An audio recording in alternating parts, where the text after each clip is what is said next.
Good morning, everybody. Happy Saturday. It's 9 a.m. down here in Texas time. Hopefully everybody's doing a great or having a great week. Caleb, good morning. How are you doing? Morning. I'm doing fantastic. Glad to be here. Awesome.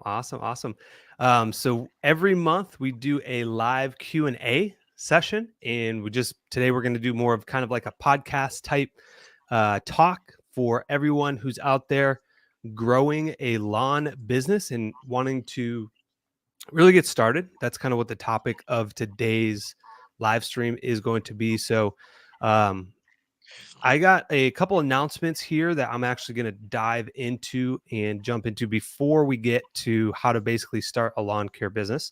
And so, three big things that I wanted to kind of let all the viewers know. So, number one, I've got two videos coming down the pipe on our main channel. So the first video is going to be with a coaching call that I actually did with Mike Andes himself, the man, the millionaire himself. So phenomenal content for anybody who wants to watch that video. I'm waiting for him to publish the main video. He basically did like a 1-year turnaround on our channel when we did Business Boot Camp. And so I had him send me the actual like coaching call. It's about a 45-minute call, but absolutely phenomenal content that'll be coming down on my channel soon. So be on the lookout for that. And then the second one is I did for anybody that's looking at switching over to Copilot, I did a in-depth, honest review of the software and some of the best features that I think are best on that. So that video will be coming out soon. So anybody who's in that weird mode of like, should I transition to Copilot or not? I think that'll be a really good game changer for most people. Second big announcement is at the end of this, right before we go into Q&A, I built last week a scorecard. So I think Sam Gustin's going to be tuning in here in the comments. So I think that'll be really helpful for anybody that is like managing GMs. I think it might be able to switch over or like be helpful for other people in their business. But it's a GM scorecard. I just built it out. I finalized it, and it's going to be really good. So I'll share that with you guys if you guys want to hear that. And then the last big announcement for anybody that's watching live or watching this in the future. So a lot of people have asked me to do like coaching calls with them, and specifically are like literally offer me money. They're like, "Hey, Will, can you like hop on a call with me for 30 minutes, an hour, whatever, and like I'll literally pay you." And I'm like, a lot of times I didn't have the time or resources to actually do that. So now what I have just recently implemented for anybody that does want to jump on a coaching call with me, I am offering a paid coaching call, and it's going to be 50 minutes one-on-one consulting to where I can literally give you advice for that. You'll also be sent a recording, and I'm only limiting it to 2 per month. So because I just don't have enough time. If I could help everybody, I would. I really find fulfillment in helping people. And so what I will tell you is, for anybody, it is overpriced. It's extremely overpriced. It's $299 for 50 minutes. Don't do it. Literally, I'm telling you right now, don't do it. If you're watching, don't do it. Why? Because you can jump on a live Q&A right now and ask me questions. You can watch my YouTube channel, watch all the videos. I give literally everything out for free on that platform. Literally do that first. The reason why we drive that price up is because it keeps the demand very low, but it allows somebody who really wants to get in front of me and ask questions scenario based for their situation. It gives them that opportunity. So just wanted to put that out there for everybody that is watching either live or down the road. And so without further ado, Caleb, my man, how are things going? We're past the spring rush now. Are things settling down? Like, talk to me. What's going on in your world over there in Anna, Texas? So in my world, Anna, Texas, it is definitely slowed down from the spring. Definitely not as wild and chaotic as the last like I want to say like 2 3 months. But no, it's been a great year. It's been a hard year. It's been a lot of lessons learned, a lot of mistakes made, but that's not necessarily a bad thing. You got to learn. Sometimes you got to make mistakes and you got to fail to learn. And I've definitely learned a lot. But I'm glad that I'm here at this point, and yeah, I'm just looking forward to the future. I'm looking forward to next spring rush.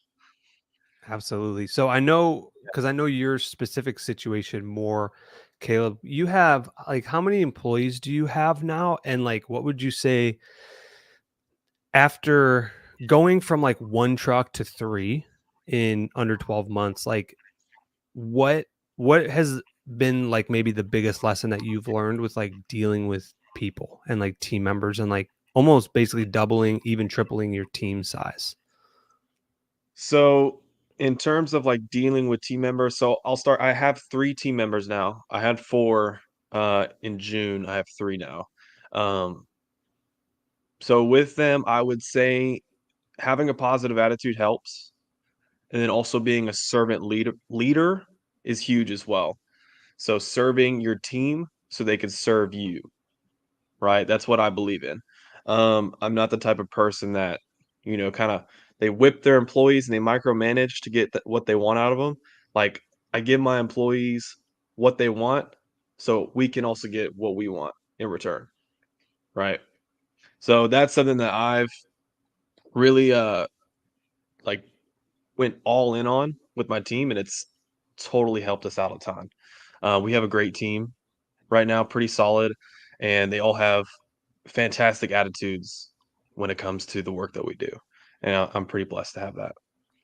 Yeah, Yeah. absolutely. I think the other thing that we had were talking about as of recently also is like just the different types of employees, like the A, the B, and the C players. You sent me a really good like voice chat, something of an epiphany that you had of like a B player. And Yeah, so yeah, dude. how So, did that yeah. how did that come to be? Talk to me about that. So, honestly, it's just through a lot of, like, research, so, like, every time like, I'm in the field a lot right now because I wanna be. I don't wanna be an overhead expense to my business. I wanna be very profitable right now. So, I'm in the field, and I'm always listening to contents, whether that be, like, Alex Hormozy, I'm listening to you, or, like, Mike Andes, a book. I'm always listening to stuff, and, I've been listening to the book called Who. I think it's by, like, Jeff Smart, I think. Um, the book Who, so it goes over, like, who, like, the person that you need for your business, right? And he talks a lot about, like, B players and A players, and I started thinking about it, and it's like, "Okay, who do I have that's an A player on my team?" I'm like, "Okay, I have 1 A player." At least that's what I believe. I have an A player, 1. And then the other 2 are B players. Now, the ones that keep me up at night are the B players. I don't think about my A player. I always think about the B players. I'm like, "Man, are they gonna call out tomorrow? Like, how do I know?" Um, I'm thinking about, "Oh, is he gonna potentially pass out? Is he going to, you know, or is he gonna, like, try to skip work? Or is he gonna be slow today? Or is he gonna be late?" Um, I thought about it and I was like, B players are bad players because they're just about good enough, right? They're decent. They're average. Like they're good enough. They get the work done, right? Like their efficiency score, they're like it's average. Like their yellow slips, it's average. It could be worse. Could be better. Um, Average. But the problem is like they get the job done, but they're not exceptional. They're not great. And when you have someone like that on your team that isn't exceptional or great, I feel like it lowers the standard of the entire team. It lowers the standard of everybody because 'cause you're allowing that to be on the team, even though it's average in your mind and it's decent, they're getting it done. So I feel like in reality, the B player is the worst player. They're the worst because you allow them to stay because they're okay, they're average, and they Yeah. just get it done, right? And you make excuses for them too. Right, right. Yeah, So, yeah, that's a very when you sent me that audio, I was very like, "Oh, man," like, taking like, really analyzing it. I'm like, I think there's definitely truth to that, and, just understanding, like, obviously, the goal is to try to get those A players, so, um, yeah, I yeah. think that was really That's good. especially, like, in a small business like, we have small businesses, right? Like, we're Mhm. not making millions and millions of dollars a year. We need to have solid team members in our company, in our organization, to be able to grow it. You cannot afford people that are average. You can't. You need A players. Now, that's hard. It's super hard to find A players. It's not easy. And that's why sometimes you will accept a B player because you can't find those A players for some reason. But if you could really focus on getting those A players in your team and just really go all in on that, like that's going to serve you so well in your business. I think so. And that's something I'm really, really, really going to go all in on next year when the spring rush comes back. Yeah, absolutely. Yeah, no, that's really good stuff. I appreciate you, communicating that stuff to us. So, Um, obviously the topic for today is really how to get started in their lawn business, right? So, I had sent over kind of like really I sat down, I'm like, man, like how did I get started in the business? And I really like thought about it and I came up with kind of like five really categorized things. Um, so hopefully you did the same. And if not, I'm sure you could tell us your story. But like, Yeah. um, I'll kind of maybe dive in to or like maybe I can kind of start off with like really how I got started. And so really the first step for me and like how I got started was like to really like we just got a couple Mo customers under our belt. And the reason why like if anybody is watching and like wanting to get started, the reason why I think mowing is such a really good service to get started in is number one because it's typically recurring most of the time, right? Like, you go out there each week and mow or every other week. And so like you get this one customer, but now you're there every other week with income that's coming in. And you don't have to go out and resell that customer. You just sell them once and it's recurring. And then the other thing is like it's a really low barrier to entry. You don't need a degree to mow lawns. You don't even like the age doesn't matter either. You don't have to be well, maybe on a ride on. I don't know. Maybe you have to have a driver's license. I don't know. But like a push mower, you could push mow lawns at 12 years old. You know what I mean? So like it's such low barrier to entry. The other thing is like mowing is a need like majority of the United States where you're at, or maybe if you're in Australia or Canada, because I know people we have that watch here, um, it grows, and so the equipment cost for that stuff is very low, also, um, unless you're doing like really big lawns. But if you're like me, when I was growing up, we had 2.5 acre properties, and guess what? My parents owned a riding lawnmower. And so we could take that lawnmower and go cut the neighbors and stuff like that. But I don't know. I think that like step one is to get Mo customers. Like I think that is, I would say, the best approach. What do you think about that, Caleb? Yeah. I think it's like, you're right on the money. It's like, get started. Like, you just need to get started. Stop analyzing. Stop sitting there writing on your little business plan and your goals and stuff. It's like, dude, go get a mower. Like, you can literally, if you have parents that have a mower, just go borrow it and see if you like it. Go do some properties. You know what I mean? Go mow a couple houses and just start. Like, you got to get started. If you don't start, you don't get anywhere. That's the first step to starting a mowing business is you just need to start. And it doesn't have to be with mowing. It's like you can literally go and pick weeds from people's houses. And that costs you nothing. That costs you nothing. You don't need new equipment. You don't need a rake or any of that stuff. Like, you can literally just go pull weeds out and get rid of some leaves and stuff. Like, you don't really need much money to do that. It's almost free. Yeah. So just get started. I think that's the best strategy. That's what you need to do instead of Yeah. just overanalyzing and think about it. So let's say somebody goes out, gets a few mowing customers, maybe four or five, and like they did the action steps. Like they got started. What's the next step now? It's like, hey, I've got 4 or 5 customers I'm mowing for regularly. Sometimes I have to trim their bushes. Like what's phase 2? Like what do you think that next step is? So, I mean, I don't really think there's any phase 2. I think that you just need to get more customers. You need to duplicate what you just did. If you just got 5 customers, now you need 10. If you got 10, you need to get 20. Yeah. You just need to keep adding more customers until you are literally so booked to the point where you can maybe potentially afford a second employee. I think that's the next phase is getting an employee, right? So just keep adding more customers up to that point, and once you start stacking some cash, you got some money, potentially hire somebody. And it depends on your goals. Some people don't want to hire anybody; they just want to be a solopreneur or a solo operator. That's fine. You need to get up to that point. Just keep adding more customers.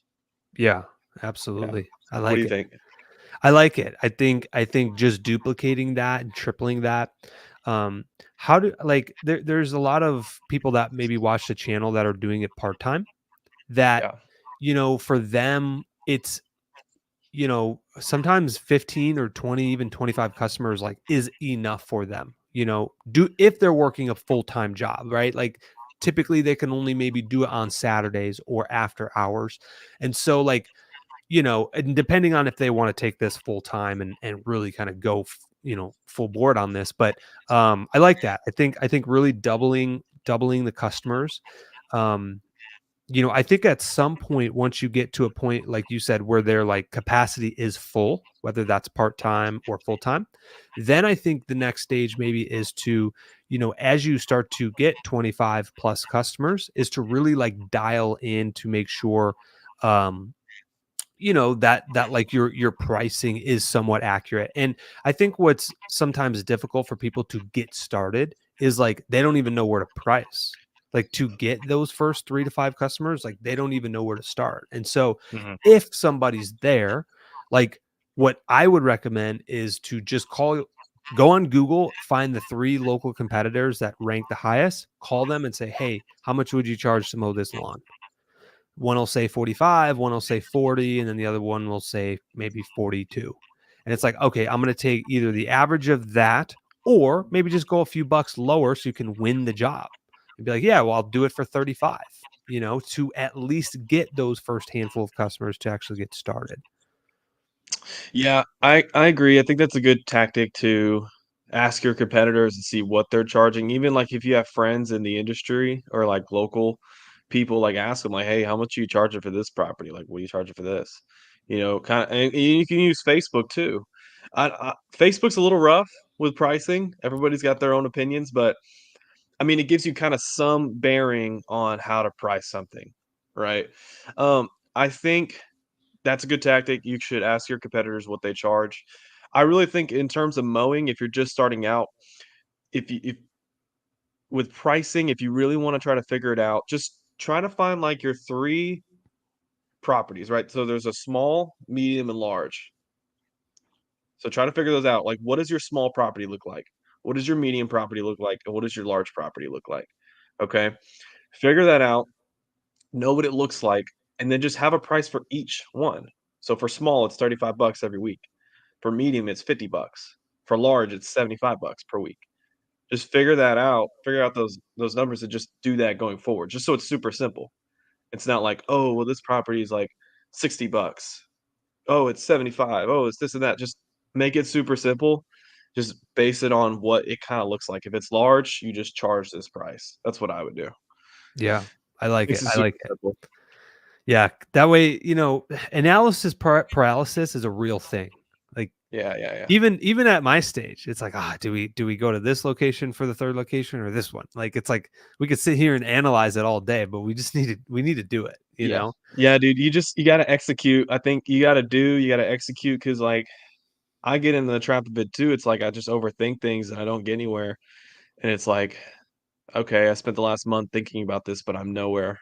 I haven't progressed." So, like, I probably would've just been better off doing something than nothing, Yeah, you know? absolutely. Yeah. Absolutely. So, what I would ask you is, like, weird scenario, but let's say you had to restart. Okay, let's say you had to restart, you had 0 money, everything fell apart, you lost your house, and it's just you, and you had to restart, and you had no money. All you had was, like, your original car that you started with, no equipment. Like, what would you do in that moment to start your business? It's a good question. If I had like nothing at all, like and zero money in the bank, Uh, we'll say 500 bucks. $500. What month are we in? Oh my Dude, I god. need details, man. You're I smart. need details. Are we early spring rush? Okay, Or are we like winter time? no, not okay, spring rush, so it's March, beginning of March. Okay. I had $500. Whew. Okay, so if I had $500, oh man, dude, this is tough. If I had $500, because I don't have a house, I don't have a printer, I don't have nothing, right? Nothing, you got Eh, nothing. Okay, $500. I would I'm a saver, so I would probably save that $500. I'd keep it in the bank for like when I need it. I would go door to door. I would sell myself. I would literally go door to door. It's free. I'd get a polo. Hopefully I got a polo. I don't need to buy one. And I would knock on literally probably 250 to 300 doors every day. I would just knock.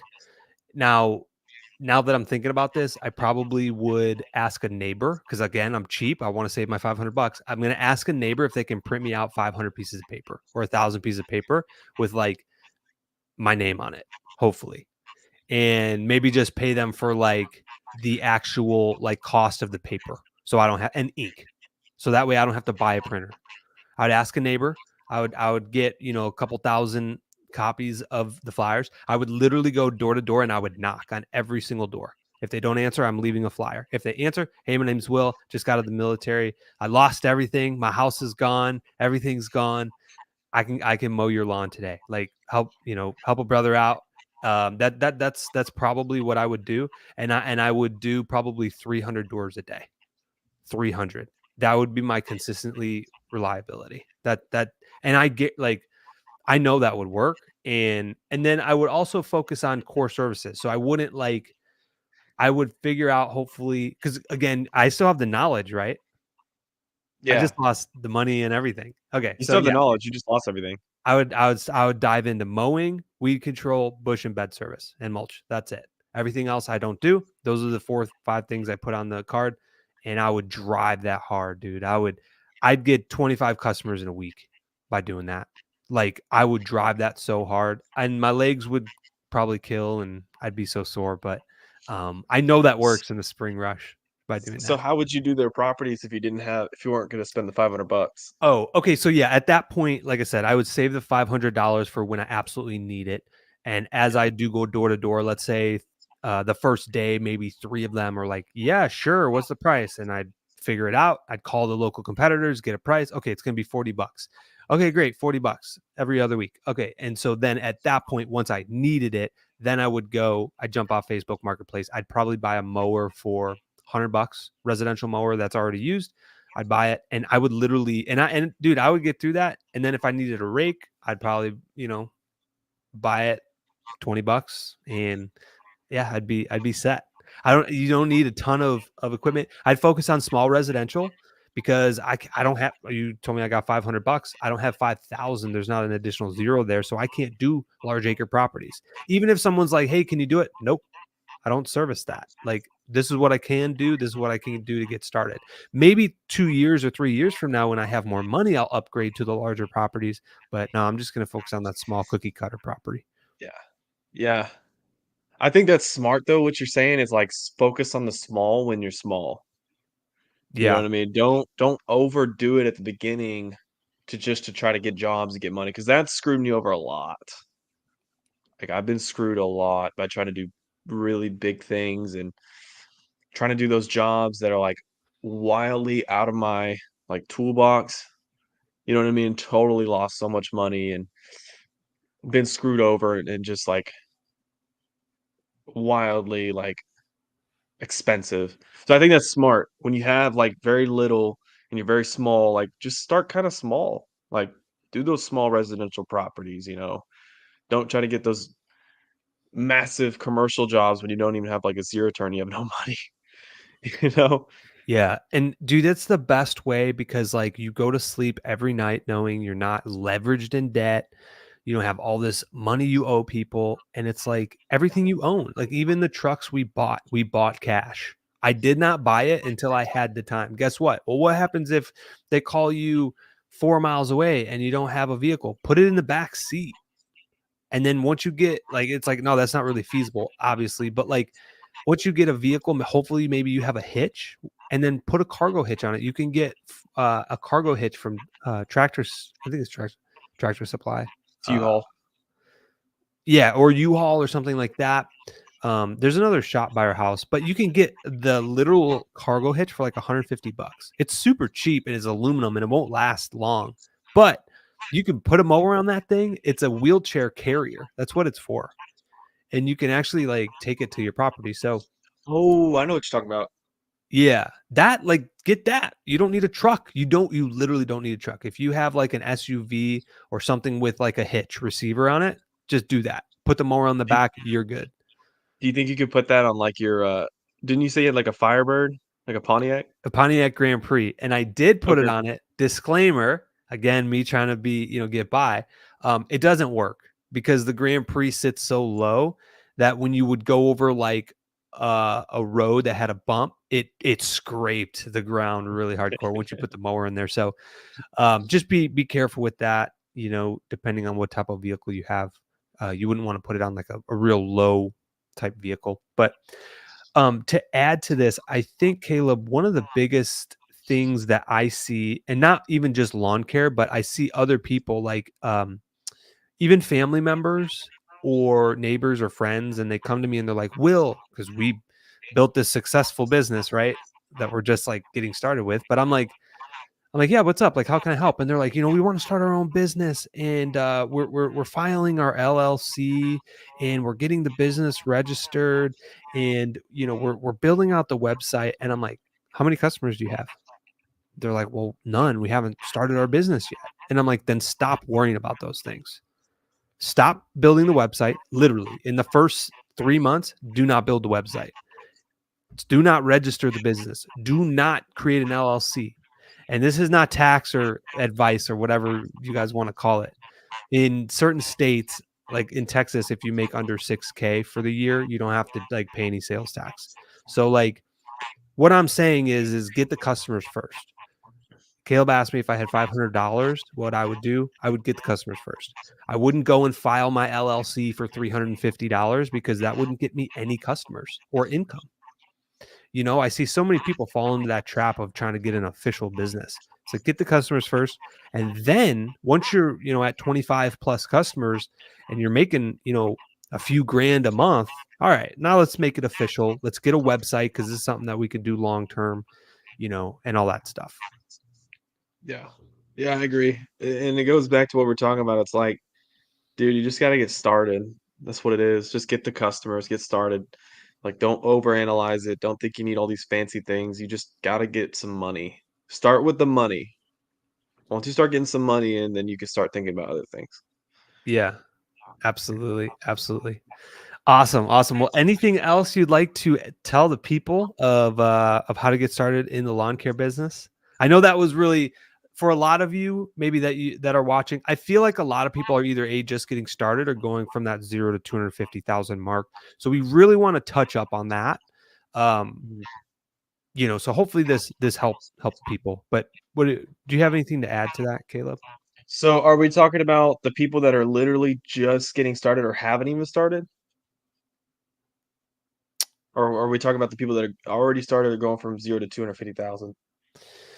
I think like what we were talking about was mainly for people like that maybe have 0 to 25 customers, you know. Yeah. Um so like if you have any advice for them or if you have anybody that maybe they already have 25 customers and they're like, "Wait, yeah, but how do I get to that second truck?" Right? Which is a big step for people It's a going huge going to step. that second step. What do you what would you say? Yeah, going to that second truck was, like, surprisingly, like, a big step, and it seems like at times for me, it seemed impossible. I'm like, "Dude, how am I gonna get a second truck?" Like, I'm working so much, I don't even have time to go look at a truck. You know what I mean?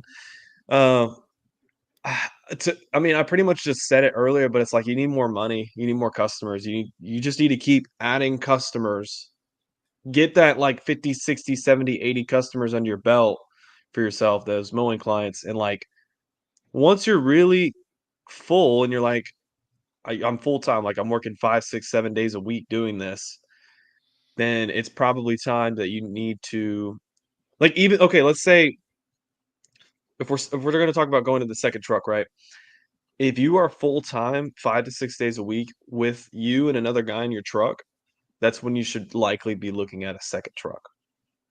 And this depends on how much cash you have in the bank, the time of the year too. I probably wouldn't, I don't know. I'd probably wait till, like, let's say it's like fall time and you're busy with you and another guy in your truck. I might wait until before the spring rush starts the next year to buy a truck. I wouldn't buy it then because then you're gonna have to pay for the insurance and all this stuff in the meantime. Um, if you have you and another guy and you are full in one truck, like over capacity, you need to be looking into a second truck at that point. Yeah.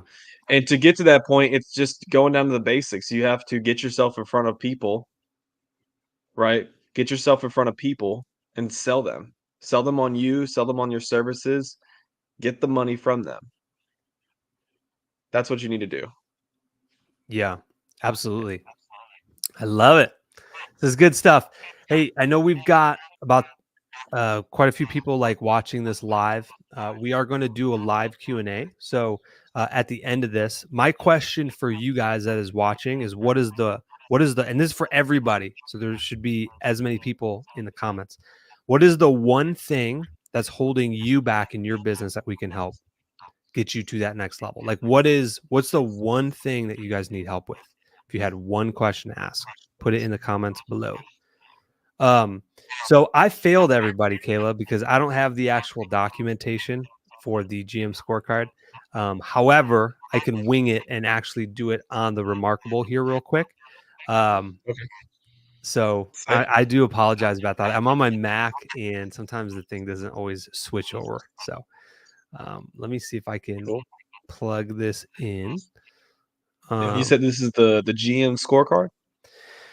Yeah. So this is the GM scorecard. We talked a bit about it in our presentation at Landscape Summit, and um, we just recently like finalized it and really critiqued it. But I think this will help a lot of people that can kind of use what we're kind of looking at here. So let me see if we can start to share. All right, perfect. And let me pull this up, and then present, share screen. All right. Hopefully this works. Sometimes it works, sometimes it doesn't. All right. Can you see my screen? I can see the screen. I don't see the document. All right. I don't have the document actually built. So that's Oh, why that's right. Okay. I'm gonna do it right here. So let's do GM score. Okay, can you see that? All right, perfect. All right. So this is something that we built as of recently. And so what we do each week for our general managers is we fill out this card. So our goal is to get so we do this every week, and what we want to do is make sure we're tracking the GM that and making sure they're efficient.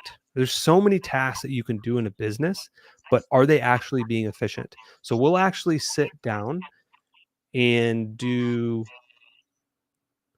and I'm going to abbreviate this. And then this third one is going to be number weeks booked out. And then this is going to be mainly for landscaping. I feel like I'm missing one more category. And then down here, it's going to be priority. Number one, number two. Excuse my handwriting. It's very, very sloppy. All right. So And you can do this basically with your team too. Like it doesn't need to be like we're managing managers here, but you can also manage your frontline team using the same scorecard and just change it to like team member scorecard. So last week, like for example, I had a GM that actually did 32 budgeted hours of uh, work within a 30-hour work week. Okay. Or 40-hour work week. So he actually did 32 within 30. So that's really good. So he actually had a higher than 100% score here. And then the number of yellow slips. So we allow one yellow slip per person. And for this particular location, they had 9 yellow slips and there was actually 10 employees. So they're actually good. Like that's actually okay for the week. And then what we also do is say, okay, how many weeks booked out are they for landscaping jobs? Well, in this scenario, they had roughly 75 budgeted hours on the schedule for actually landscaping jobs. And the most that they can probably do in a week is probably about like 25 budget hours for landscaping, additional to like all their recurring mowing stuff. So I'd say about 3 weeks booked out for landscaping, which is really where we want to be, right? 4 to 6 means you're really booked out. You should probably raise prices. If you're like 1 to 2 weeks out, you probably need to get more on the schedule just in case it rains, because we always move our landscape jobs up like when it rains, and you can crush like a ton of budget hours in one day if it's a rain day. So 3 weeks booked out. There was a fourth one. I'm so sorry, guys. I forget it. I'll probably make a video on the channel about this going in a little bit deeper. But what we do is we say, okay, we focus on like what needs to be improved. And so down here we say, okay, what are the 1 or 2 tasks you're going to focus on next week to drive like production and stuff like that. And so for example, if you're just getting started and maybe your budget hours are only like 15 up here, you would probably want to try to get more jobs. So how do we get more jobs? So maybe that's more doing more like door hangers or sending out an upsell email. So then down here we would say, okay, so number 1 is we're going to do door hangers. And then here we're going to say upsell email. And so we know going into this coming week, and we typically do this on Mondays with the team, but this will help really open up what their 1 or 2 tasks like that must get done this week to help improve this score. Does that all make sense? To me, it does, yeah. Do you have any questions on this? So, how are you quantifying this into like a score of the GM? Okay, that's exactly what I was going to go into next. And hopefully this doesn't mess it up. So I'm going to erase all. Okay, now it's gone. Okay, so here is how it gets basically scored. So scored. All right, cool. It's still showing. Okay, so A, B, C, or D. So I'll go through that. Obviously, if they have over 100% efficiency, that would be an A. So an A would get them 3 points, a B would get them 2 points, a C would get them 1, and then a D is 0. So an A means they are like above average, like you're in the top 5%. Okay. That would be like, yeah, top 5%. B means they are meeting criteria. Like you're doing exactly what you're supposed to. Like you're supposed to do 30 budget hours, you do 30 budget hours. You're doing exactly what you're supposed to. C means you need improvement. And then D is unacceptable. And basically, if you get a D, it means it better be corrected ASAP or you probably won't be there anymore. C means we definitely need to like improve in that category. So need to see improvement as we sit down each week. B means they're doing what they are supposed to, and A is above average. And so basically all we do for those categories, which is basically, what was it? Budget hours, yellow slip amounts, and then weeks booked out.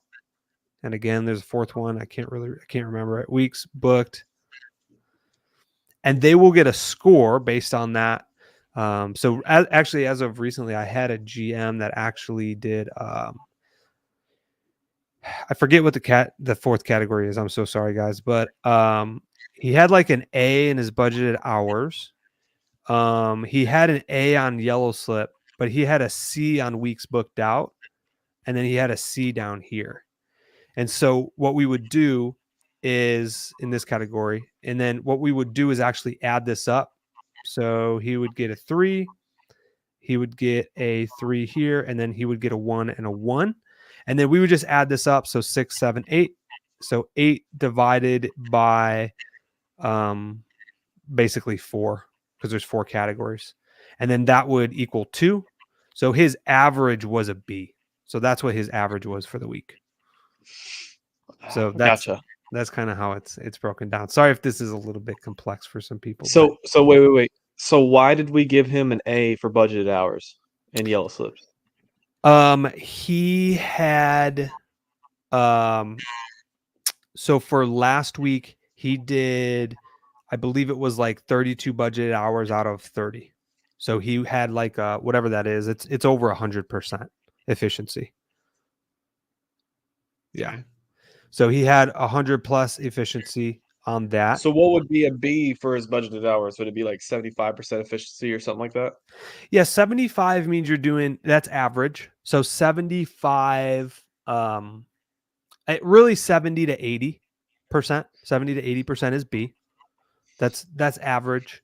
Anything below a 70% needs to get improved. So that would be like a C. So 60 to 70 would probably be C. Anything under 60% is unacceptable. Like, Yeah. That needs to be addressed really soon. So Gotcha. Okay. yeah. And Makes sense. I'll maybe do a more in-depth video on this on the channel, so hopefully people can use it. But again, you don't have to do it like as a general manager. You can do it as the individual score. It's like you take your employee, be like, okay, how many budget hours did you do? We require you to do roughly 30 a week, because that, if in a 40-hour work week, that's 75% efficiency. So my question is, what happens if let's say he's got an unacceptable rating for that week? Are we writing him up? Like, what are we doing? You could put it on paper. I have tried that before, and to be honest, like the paper thing does, I mean, it works. It kind of covers your butt. If they're like, yeah, he fired me for no reason, it's like, well, here's the documents, and you should write them up. You should. I have been more inclined to like just be like, look, you're falling behind in this category. If this doesn't improve, I don't want you to be surprised if I have to replace you. And I don't want to replace you. But from a pure business decision, it must improve. Otherwise, I'm going to have to. And luckily, none of my GMs I've had a D yet. So, but in that scenario, I'd just be black and white with them. I mean, I don't even need to put on paper. I'm just telling you straight up, like, next week when we sit down 7 days from now on Monday, like I need to see this improve, so. Yeah. So you're doing kind of like almost like a PIP, like a performance improvement plan, slightly. Like you're giving him like a timeline. Like, hey, this has got to improve within this period of time. Yeah. But as far as like the scorecard goes, we do this weekly, so that way they know kind of where they're at and stuff like that. I love it because you can quantify their score and give it to them, and then that helps them out because they can see where they're at. Like they could literally just see it instead of thinking, oh, like they're kind of thinking, oh, well, I kind of did good this week. I think I did great, but there's no actual score to how well they did. I think Yeah. that's pretty smart. Yeah. And then like some of the field members that you give additional tasks to, like outside of budget hours, like sharpening the blades or doing the oil changes, like you can put on there, like, and talk about those things. Cause like there's so many, when you start to manage managers, like there's so many tasks that they can do that they feel like they're being productive, but it's like, how many budget hours did we actually do? And so, yeah, hopefully that helps. But It's very helpful. Yeah. awesome. All right. We are going to now jump into the Q&A. So if you guys have questions, now is the time to ask them. I messed up last time. We had some comments on Facebook come down. So if you guys are in the Facebook group and asking questions, we will answer them this time. So let me go over here and turn the scroller off. And then I'll let you probably start off here, Caleb. with Yeah, the let's do it. Q&A. Looks like this one's for you. Oh, he said, "Good morning. How are you?" I'm doing fantastic, Tyler. How are you? Okay. Tyler, how do I brand my lawn care and landscaping business or company and how to use marketing and naming my business? I think you really just need to come up with like two core colors for your brand. So find those two colors you like, whether that be like blue and yellow or green and I don't know, like green and black, Find two colors. Don't do like six different colors, like the rainbow, Like just two colors. And then your next question is how to use marketing and naming my business. So how to use marketing is a pretty broad question. That's a big one. So, I mean, if you're just starting out, I mean, I would really just get some door hangers. There's like some flyers that you print. Just go put it on every door, go knock on people's doors. And then another thing too that you could do that's free is something called Facebook groups. So you're gonna join all the local neighborhood groups or even like the cities names. Like they're all every city is gonna have like a Facebook group. Like for us, in Anna, we have an Anna community group, and everybody that lives in Anna is in this group for the most part, and it's a community. So you can go in those groups and like reply to people that are asking for mowing services, or you can post about yourself, and it's free. And that's what I did to start my business, and it blew me up. And then also naming my business, I mean, like it's up to you. It's whatever you want it to be named. It could be Tyler's Mowing. You know, name it what you want. Yeah, Tyler, just to add on to that with the name thing, from an SEO standpoint, after I've built a couple businesses, you may want to incorporate what your like business is tailored towards. So for example, Yeah. the reason why Spruce Lawn Care works so well is because he has a lawn care in his name.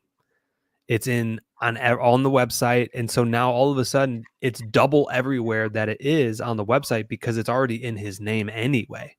And so that will help also with the naming convention. Yeah. All right, Tyler the Gamer. He said, "How much does it cost to wrap a truck with your lawn care and landscaping logo on it?" So for us, we don't actually do full wraps. It depends on if you probably do a full wrap or a half wrap. For us, it's very expensive to do a full wrap because we thought about like doing our trucks tan, like a military tan color, and kind of repping that type. But it's like, I think it's like 2,500 or 3 grand to do each truck with that. And for us, we can get a truck with just logos on it with if we keep it white for like $600 to $700. So again, I just could use that other 2 grand to like push out more marketing. I understand it's a long-term brand, but like for me, if I can get it for 1/3 of the cost, I'm just gonna leave it white and put logos on it. Yeah. What kind of services I can provide for my lawn care landscaping business? Kind of like what we talked about earlier, is just keeping it small. I would start with like weed pulling, shrub trimming, mulching, and mowing. Like just very, very simple, basic services that a lot of people really need. Everybody needs their lawn mowed. Everybody's got an overgrown flower bed that needs the weeds pulled out and their shrubs are out of shape and they need new mulch. Like everyone needs that. So focus on the things that people really need. And if you're just starting out, do the small stuff. Start with that. Absolutely. Country bread. Morning, guys. First time listening. I charge $50 minimum. That is solid. I like it. All right. He said, "I did, however, lose my butt on a commercial property and knew it when they accepted my quote in 10 minutes." I've done the same. I don't think I've done it on a commercial property though, but I've definitely done it on larger landscape jobs where I've quoted it and they like accepted it. But I don't realize it until like we're one day into the project and I'm like, okay, this should have been done today. And we're like only halfway through. I'm like, yeah, this is Yeah. this is when I know that I messed up. But that's Been there. it's part of the process. It's part of the learning curve. I mean, it's part of like real life education. Like you can go and pay somebody for a course online on how to build a landscaping company, or you can, underbid yourself and learn yourself and be like, okay, this is a 2-day project and not a 1 day, So You got to make mistakes to learn sometimes. yeah. Country Bread said, great questions. That's probably, I think he was referring to you asking me like, if you had $500, how would you start today? Oh yeah, yeah. That was a good question, Caleb. So, what type of insurance company would you recommend when starting a lawn care and landscaping business? So, I mean, you really don't need insurance when you're starting. I feel like we said, you just need customers and money. You need to focus on that first. Get the customers, get the money before you start doing all the fancy stuff. Yeah, it's a good question. In fact, I've got a video coming down, I think this week, literally on the 5 types of insurances once you do get started that are potentially recommended for sure. So, okay. So he said, I started my lawn care snow removal business with 2 shovels and 32 residential properties.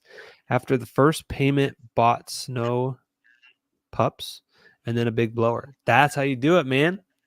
Low barrier to entry. Just get some shovels and let the income that comes in from the jobs you already have pay for the equipment in the future. Yeah. That's how I totally recommend doing it. Hiscox Company. $2 million liability, 1,000 a year. All right, this one's yours. Is Facebook a good place to advertise your lawn care and landscaping business? Yeah. Like I said in my other answer, it's like Facebook, I think, is one of the best places to start when you're starting your lawn care business, and it's very simple. It's very easy to get into, and it's free. So whenever you go on Facebook, you're going to join local groups for the neighborhoods that you're near, and then also for your towns. Okay, you're going to join all of those. And when people ask about mowing services, you're just going to respond saying, "Hey, I could do this for you," and send them a message too. Be proactive. Send them a message, be like, "Hey, I could come out today and give you an estimate." Another thing too is you could post about yourself, but you don't want to do it too often because people get sick of you. They might kick you out. It's happened to me.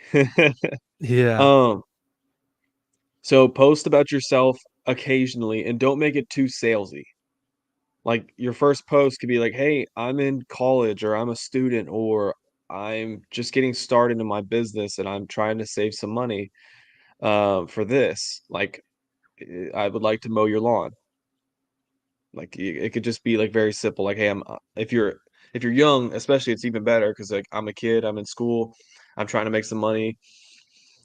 Just message me, or I can come out and do your property today or tomorrow. You know, and just be honest. Be like, "Hey, I just started my business," and people love that stuff.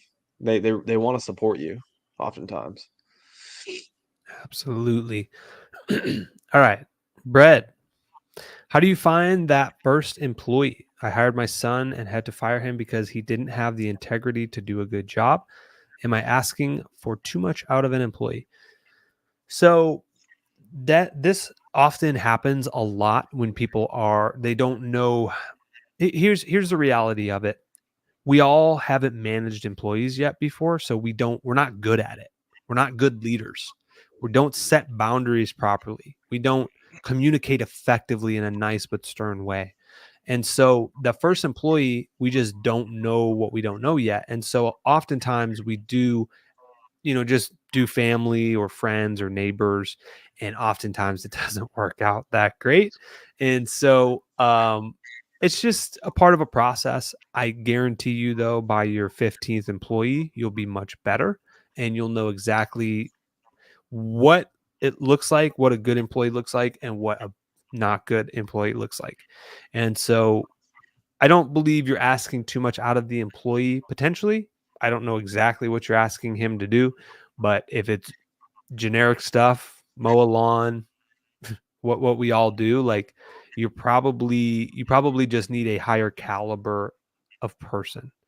And Yeah, so, it's a learning process for sure. I mean, we didn't it took it took about 15 employees for us to find the one A player that we were like, whoa, So this is what an employee looks like that shows up every day that we don't have to worry about. This is what it looks like. You Dude, tell yeah. him one time and he does it consistently moving forward. It's like, oh, okay. Okay. So this is what we got to find. Yeah, once you find that, like, that one solid employee who's, like, just amazing and blows your mind, like, he just blows all of your expectations away, it changes your mind on employees forever. You really need like, I really think this, you need to find an A player quick in your business. It's gonna take some time, like, you're not gonna do it quick, but if you could find that one A player and keep them, oh, it's a game changer. It will change Yeah. your business. Yeah. And to add to that too, Caleb, is like what we have found, like literally even 3 years into our business, when we were getting better people and more higher caliber people, our bar and standard like constantly getting raised of like what we expect. And to like all of a sudden, like the new standard around military lawn cuts is up here. It's not down here of where it was in year 2, 3, and 4. It's crazy. Like iron sharpens iron, and getting the right people on the team on your bus is very, very useful. So, Yeah, he did have one more thing. He said, "How do you find that first employee?" oh, it's a good question. How did you do? Because you have an A play on your team, right? Yeah, yeah, which is, like, the way that I did it, this was last year when I hired him. I did no research, I didn't look at his resume. It was my girlfriend's, like, friend, like, just some random person, and she was like, "Yeah, he knows how to mow lawns." I'm like, "Great. Bring him in." I interviewed him, I just asked him a couple questions, and I was like, "You're hired." I didn't do any research, but it turns out that was the best decision I've ever made in my business, I feel like, because he is amazing. He's amazing. He's an amazing person, an amazing team player. He's produces the best results. He's making 35 bucks an hour on average in my business right now with very little yellow slips. He's fantastic. He's raised my standard and my bar so high. It's changed my business. Yeah. What I would say, Brad, is if you don't have somebody like maybe Caleb or maybe a neighbor, family, or friend that like maybe already knows how to mow lawns and stuff, what you can do is obviously put an ad up in on Indeed to try and get some applicants in the door. But once you do get them, just meet them, do an in person interview, meet them, see if this is somebody that you could spend 8 hours a day with. Like, is it smooth or is it kind of grindy? Like when you meet them. And so, but I would say the biggest key factor is going to be references. So when you do the interview, hey, who was your previous employer? Oh, I used to work at X company. Okay, great. Who was their manager there? All right, what is their phone number? Okay, what are they going to say about you when I call them? Do that to the last 3 employers and then actually call the reference. Okay. Don't call the references that they put down on the application because they're all going to say great things about them. Call the previous employer managers who he directly worked for and say, what was their overall performance? That will give you the biggest temperature check out of trying to, because it takes sometimes like a long time to figure out how to hire well. That will be your biggest lever to pull, is doing those core reference checks to see if you're getting somebody that can do the work with integrity like you talk about. So Yeah. good stuff. All right. That was the last question on the YouTube side. So I think we do have a couple questions. I don't think I can put them up on the screen though, Caleb. So I'll just read them. Okay. Let's see. Okay. Charles Nebben Fuhr, I think I said that right, says, I'm on Facebook ads already. How do you feel about Nextdoor? Do you use Nextdoor? Um, so I used to use Nextdoor. I've never on there. It's just such a small platform right now. I don't think it is where it needs to be. I think you can use it though. I used it at the beginning of my business. I think I got like a couple customers out of it. Um, I would use it if you're just starting out. Use whatever can get you money, can get you customers. For me, I haven't even thought about it in over a year. I just I don't know. I feel like Facebook's good enough for us, and I just haven't been on Nextdoor. Yeah, I would say definitely build like a business profile on there if possible. And that way you're at least like building real estate SEO on the back end.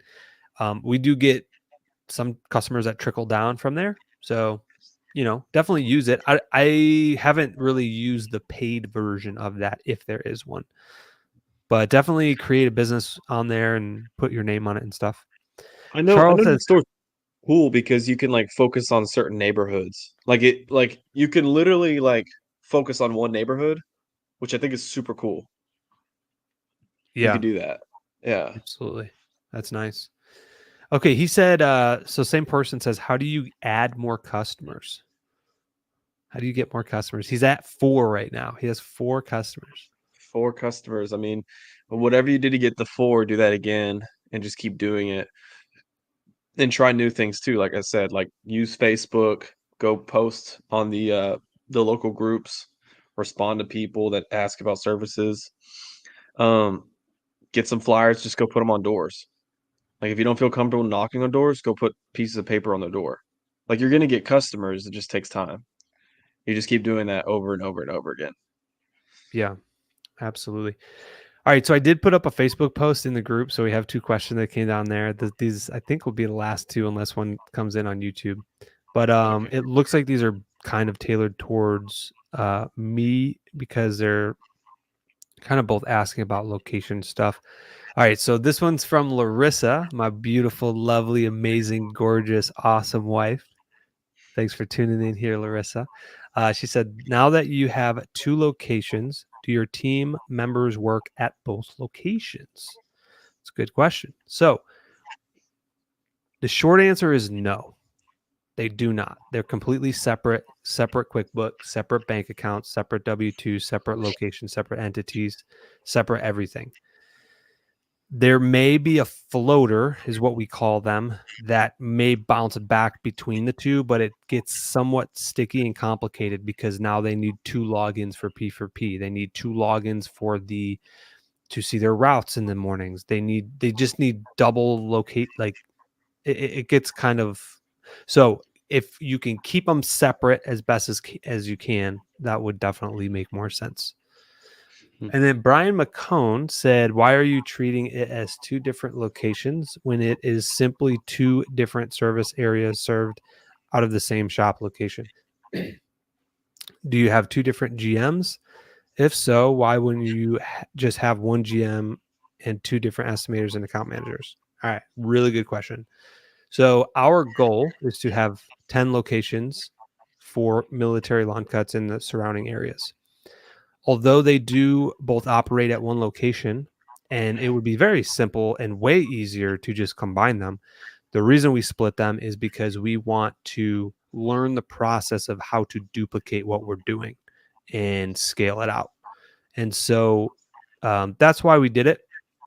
Also, the other reason why we have 2 separate GMs, we separated the books because I want there to be profit sharing from both locations. So for example, our Aubrey location is going to do about 800,000 this year. If we added the Salina location territory and built that out, the route density is not great over there. We don't have a ton of customers yet. It's still growing. It's in growth mode. And so why should the main location that has been grinding for 4 to 5 years still be hurt in their profits by adding the additional territory and building out the second location? It doesn't make sense. If we keep doing that, there's never ever really going to be any profit. And so I want to make sure that I'm taking care of my people that have grinded with us for the last 3 to 4 years and actually make them profit that I've been promising for so long that is not always there sometimes because we're always growing and always expanding territory. That's the other reason why we did completely separate it. And then, yeah, hopefully that answered those questions for you. Cool. Well, that's it, man. I don't see any other questions that came down the pipe. So, all the people that tuned in today, we appreciate you guys spending your Saturday morning with us. Again, this is for all of you Caleb and I find great fulfillment in helping you build a more successful lawn and landscape business. And, take advantage of these every month. We do this on the second Saturday of every month, and ask us Q&A questions. We're pretty active. So do you have any words for the people here, Caleb? Yeah, just go hustle. If you don't have a lot of customers, you got to get more. I like it. I like it. Go and get more customers. All right. I'm going to wrap this up with one tip.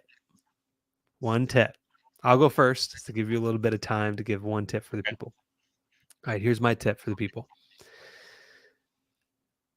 It's already been 6 months of the year. We're towards, 6 to 8 weeks away from the end of the summer, depending on where you're at. Do not let off the gas.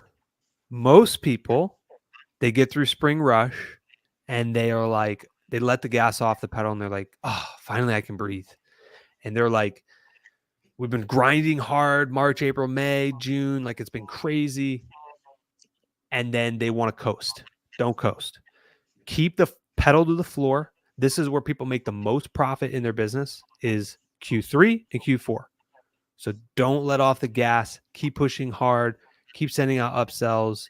You got all those new customers in your database now that called you for a quote in the spring. Farm them, man. Keep sending stuff out. Texting, emailing every month. Don't stop. That's my motivation for you guys. Very nice. So this is something that I learned from you and I have been using is texting your customers. So I've been emailing one-click estimates and all my stuff and estimates as well through email, and they're not as effective as text, but texting is so much more effective if you can use it in your business. Right now with Service Autopilot, we can't use it anymore.